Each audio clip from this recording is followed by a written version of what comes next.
Psychopaths can be really hard to detect, being extremely cunning and charming, having an oversized sense of self-worth and being pathological liars that can be easily confused with overconfidence or that they are simply telling the truth. You don't think you've conned anybody? No. Anna's refusal to acknowledge wrongdoing is disconcerting. No.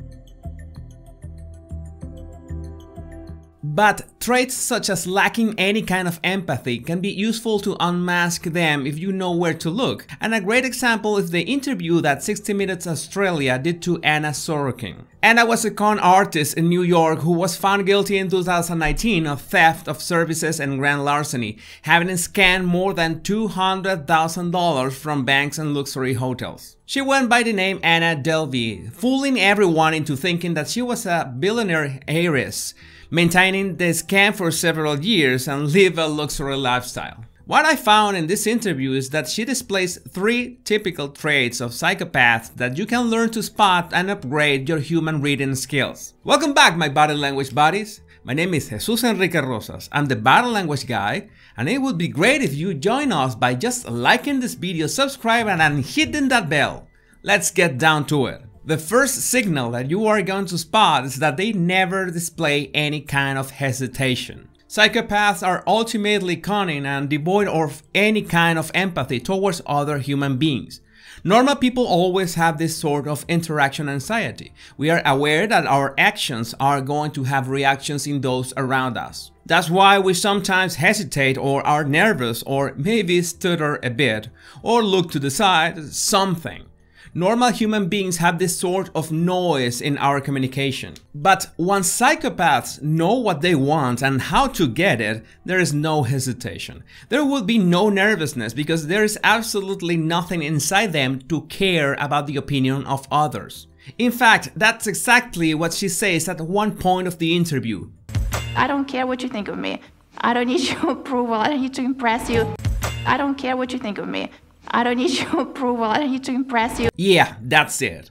And you could tell that she was being snarky too. Some of them would try to disguise themselves as clumsy or forgetful, but it always is going to look staged. What a psychopath craves is power over everyone and everything around them, and they will find amusing, for example, how people can be mesmerized by a $100 bill tip.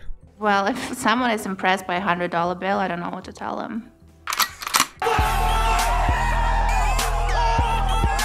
Well, I guess the Wolf of Wall Street would be proud. But jokes aside, if you watch that same clip, you'll notice that there's absolutely no hesitation in the way she talks. Well, if someone is impressed by a $100 bill, I don't know what to tell them. Well, if someone is impressed by a $100 bill, I don't know what to tell them.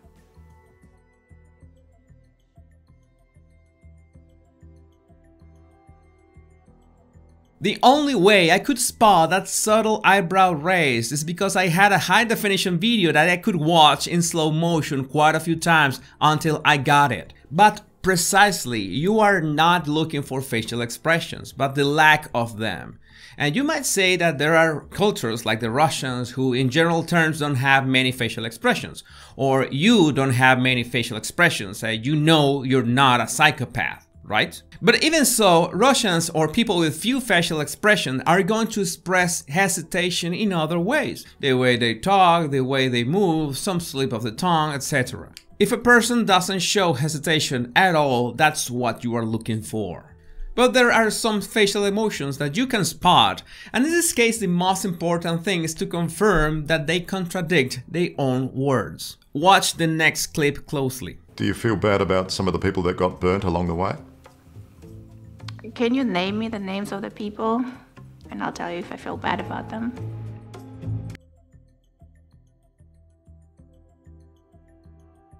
Well, to start, she's deflecting the question because he did not ask if there were specific people that made her feel bad. He asked the question in general and she responds with another question trying to make it specific.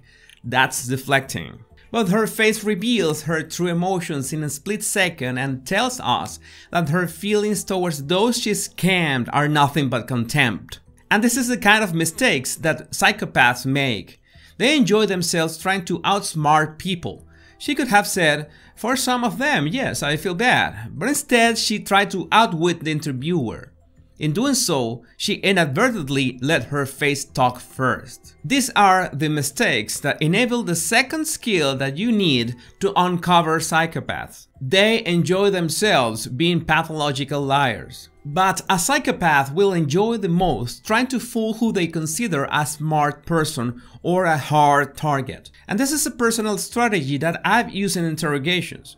You know that a psychopath is going to try to outsmart anyone that they feel like a worthy opponent. In Anna's case, the manager of a luxury hotel or the director of a bank or anyone in her path. The more worthy the opponent and the bigger the possible reward, the more excited will be the narcissistic side of the psychopath. So what you do is disguise yourself as a dumb person.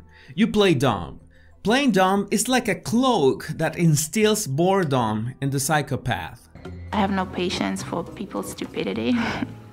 They go like, "This is gonna be easy." And when any human being, psychopath or not psychopath, has this thought, we relax. And then you raise the odds of them making a mistake. Remember that even pathological liars need to keep track of what they say, because they don't tell the same story to everyone. It's like they have a main narrative, "I'm a billionaire heiress," but with different versions that they adjust and change so many times that in the end, it makes less sense than the whole X-Men movie universe. And no amount of Michael Fassbender can save that. That's why I like to play Columbo, that fictional detective that was clumsy, forgetful, playing dumb, and he knew how to ask the right question at the right moment after making the suspect believe that he was no threat. Again, in trying to outsmart people, they will make mistakes and give away body language clues. And if you want to be able to spot them, start by downloading my 100 body language tips right in the description of this video. The third signal is that most of the time they look like everyone else, but with a twist. And that was the foundation that you tried to get the $22 million fraudulently, as it turns out, from the bank. Why you seem so amused about this? If you take a good look at Anna's appearance, she doesn't look anything like a femme fatale. She's no Catherine Trammell, that's for sure. And the way that she talks in a very sweet manner only adds to the impression that she is harmless. It will be interesting to know the way she talked to people when she was playing the confidence trick on them, because voice tone plays a lot into how do people measure your character and approach you. It reminds me of Elizabeth Holmes and the Theranos scam, because she used to make her voice sound deeper to appear more authoritative. But in Anna's case, how do you bring attention to yourself in a city that they practically have seen it all? In the interview, she says that she really didn't have to say that many times that she was going to inherit $60 million, because in those banks and hotels, that would not turn heads. What she ultimately did was craft this non-existent project of a $22 million art club in one of the most expensive streets of the city. And I can guess that she could pull this scam just because she could talk to people straight to their faces with absolutely no emotion. Like, I did have this project and I did have this vision, and it probably would have worked out if I did have the money, so. But you didn't have the money. That's why the project was no good. If I would have gotten the money from the bank. She had absolutely nothing to lose because guess what? She had nothing. So she could just talk to these bankers, lie to their faces in the most outrageous way possible, and simply don't care if they decided to make a move or not. Since she would never display anger, sadness, or disappointment, or joy or euphoria, no matter the outcome, people could only have thought that she meant business. The whole Anna Delvey Foundation, your whole business, was just this house of cards. It wasn't real, Anna. What is real? How do you define real? So many businesses are just a house of cards, you just don't know about it. You'll be amazed at how much you can achieve with that level of confidence, and especially not caring a single bit of what people could say or think about you. That confidence, contrasting with her non-remarkable appearance and an exotic accent, help her a lot. But that's a behavior trait that you can spot. A self-confidence to the point of being delusional, no matter how they look, how tall are they, how they dress, none of that matters. And the truth is that the first reaction that you're going to have when you meet this kind of people is admiration, because they seem to get what they want in an almost effortless way, and you wish you had the same power. I'm not saying that everyone that has overconfidence is a psychopath, but it's a really good clue to spot one. One more thing. Do you see this whole thing as a victimless crime? I don't see this case as a crime at all. How about that? I've got more videos that you can check now to keep improving your body language skills to detect hidden intentions.